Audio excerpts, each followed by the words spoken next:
Bahas kita selutuk belakangan itu pasal itu yang dia tanya sama saya di Facebook. Ada yang tanya sama saya, perlukah pasangan baru berkahwin tinggal serumah dengan ipar dua ataupun orang tua? Sebagai pendapat individu, semen pendapat saya lah kan, sebagai seorang orang cara personal lah, saya punya pendapat lah kan sebagai orang yang sudah berkahwin. Saya berkahwin sejak suami saya sudah dapat ada rumah sendiri, sebab dia kerja dengan unit beruniform. Memanglah disediakannya rumah oleh pihak kerajaan untuk pasangan yang berkahwin. So abaikan itu, itu saya punya petik kecemasan itu. Saya kasih side di sana untuk senang secapai bila saya punya tangan terluka kah, anak saya terluka kah, husband saya terkehel kah, apakah palis-palis, bukan saya mendoakan, sekiranya itu kecemasan saya. Ini yang warna biru ini, oke? Dan sambung balik, sambung bicara. Oke, jangan buat hal lagi. Oke. Welcome to MR Gino Talk. Oke, talk. Oi. Perlukah? Macam itulah yang saya cakap tadi. Bagi saya lah kan, pendapat saya sebagai yang sudah berkahwin, saya rasa tidak patut.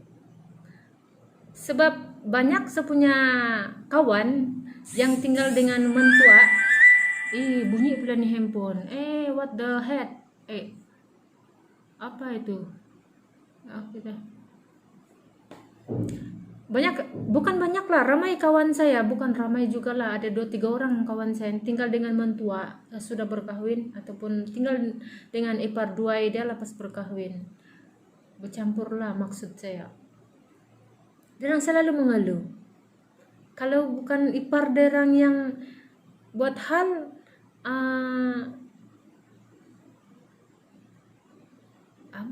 susah semua sebut, ibu bapak ataupun mentua yang buat hal. Kalau banyak saya dengar dari keluhan dari pihak perempuan lah, maksud saya menantu perempuan. Kalau menantu lelaki itu tuh saya tidak pernah dengar.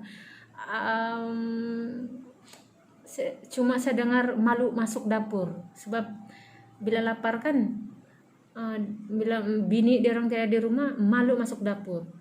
Itu ada saya dengar lah kalau lelaki. Tapi kalau perempuan, tidak tahu lah kenapa perempuan ini banyak betul hal yang tidak ngam di hati orang kalau bukan rumah sendiri. Contohnya, karena suruh masak, dia malas mau masak. Dia sudah masak tapi tidak ngam masakan dia sama tu orang satu rumah. Dan bila buat tugas, tidak ngam pula di hati orang di sekeliling di rumah itu dengan kerja yang dia buat. Dan kadang-kadang bila derang mengeluh ataupun derang meluahkan hati dorang sama husband atau suami dorang, suami buat tidak tahu. Ada juga suami yang bilang sabar saja. Ada juga suami yang cakap nantilah kita cari rumah. Tapi sampai bila? Kan? Sebab itu kalau saya lah sebagai yang sudah berkahwin, kalau mau berkahwin ataupun mau berumah tangga, sediakan dulu rumah. Itu yang paling penting. Kalau bukan rumah, bilik sewa ataupun yalah rumah sewa, bilik sewa lah kan, ataupun rumah sendiri kalau mampu. Sebab pas saya cakap begini, bukan saya mau menyakap lah, tapi sebagai saya punya pandangan lah sebagai orang yang sudah berkahwin. Dan saya tidak merasa semua itu, sebab saya bila balik kampung sajalah saya tercampur dengan ipar dengan mentua.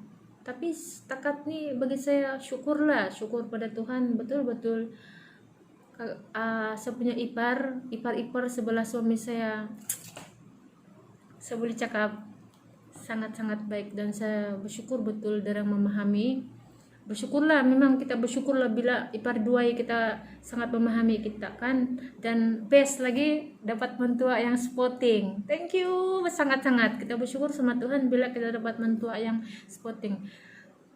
Bukan secakapat terus-terus bila kita berkawin mentua ataupun ipar-ipar terus lain lah kalau kita lama sudah berkawan dengan husband lah.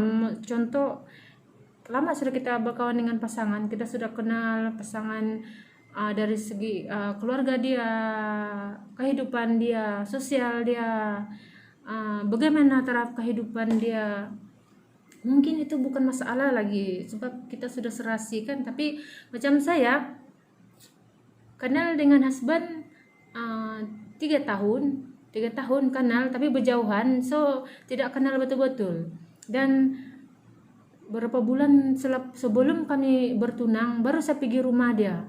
Rasanya bukan bulan, rasanya minggu sejak baru saya pergi rumah keluarga dia, dan saya kenal gitu-gitu sejak. Muka pun tidak cam, kalau kenal jumpa di kadai memang tidak cam sejak. Sebab itu sejarang, bukan jarang, mungkin 2 kali kah sejak selepas bertunang saya pergi, dan 3 bulan selepas bertunang kami kawin. So, saya kenal family begitu saja. Saya tidak kenal betul-betul. Cuma saya boleh nampak dari segi perwatakan dia orang, saya rasa saya boleh menerima. Awal-awal perkawinan memang kita akan rasa macam, saya boleh kah menerima? Saya boleh kah? Ada juga yang terkejut tau, bila mentua saya dulu begini lain, bila sudah berkawin tinggal sama dia orang lain pula. Macam kecewa pun ada, macam nyesal pun ada kalau begitu. Memang saya selalu dengar cakap orang begitu. Tapi saya pun begitu awal-awal perkawinan bila balik kampung, sebab saya kawin dengan husband dan terus kami terbang di Kiil, Kuala Lumpur. Husband kerja di sana selama 10 tahun dan kami 10 tahun di sana, dan berulang-alik ujung tahun memang balik kampung lah. Dan di situ saya boleh kenal saya punya mentua. Ada sekali itu paling lama saya tinggal dengan mentua sebulan lebih, masa saya melahirkan anak pertama, kira anak pertama lah, anak saya 1 saja, selama sebulan lebih. Memang ketidaksepakatan dengan hati kita memang tidak terus dapat menerima apa yang orang ataupun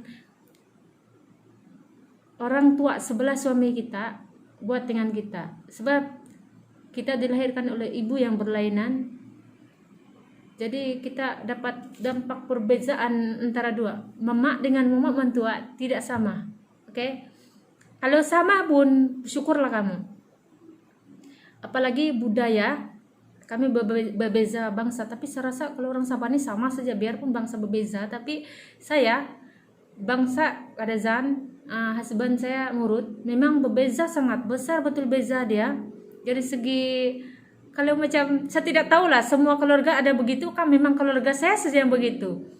Kayak punya keluarga saya, lelaki perempuan tidak kisah, masuk dapur lah orang pergi memasak.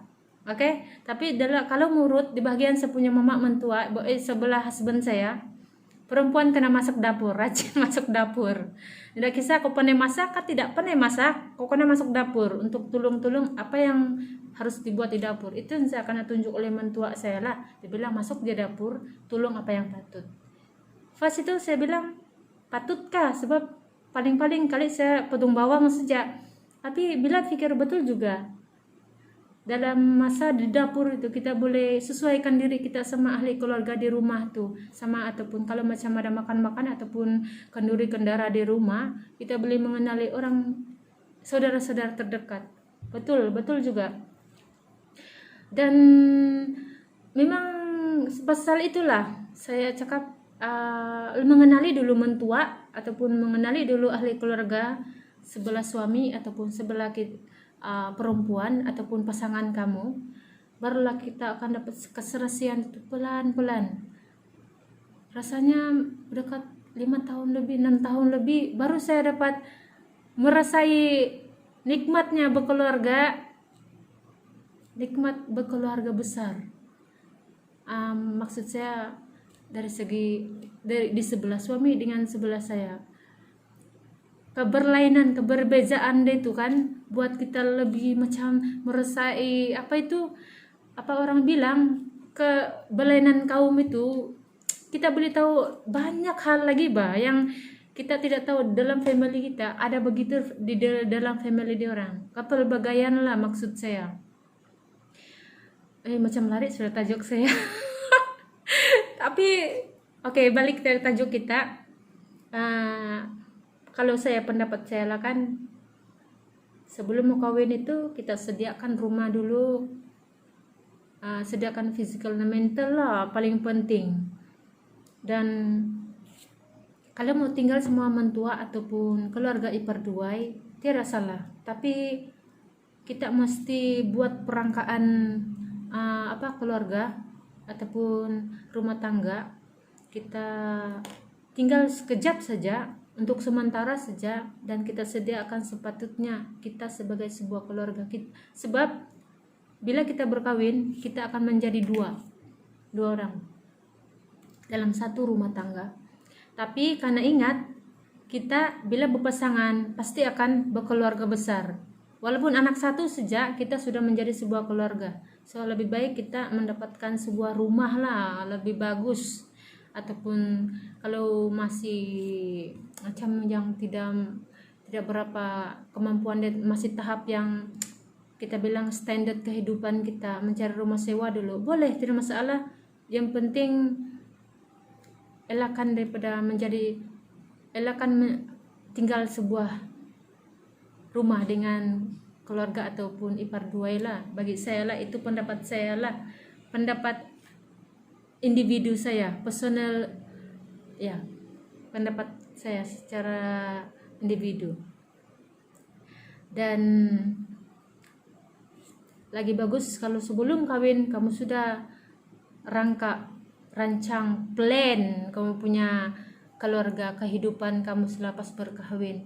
Kumpul duit dulu, beli kereta dulu, ataupun kita beli rumah dulu buat kumpullah harta sebagai membina sebuah keluarga. Lagi bagus, perancangan teratur, plan, tidak mau pikir sudah selesai, tinggal kita mencorakan kehidupan rumah tangga. Itu sajalah saya punya serba sedikit, macam saya terlampau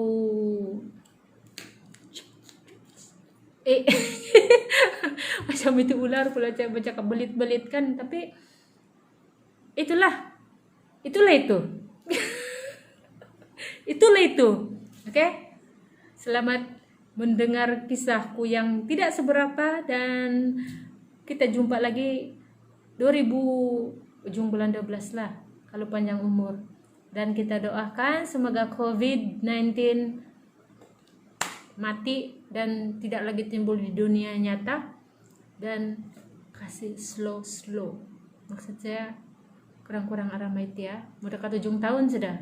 Dan ingat, kekalkan jarak di antara kita. Kita, jaga family, jaga orang tersayang, dan kekalkan jarak 1 meter dari antara orang lain. Jangan lupa pakai sanitizer, topeng, dan pakai spek mata hitam supaya handsome, oke? Bye, jumpa lagi. Thanks.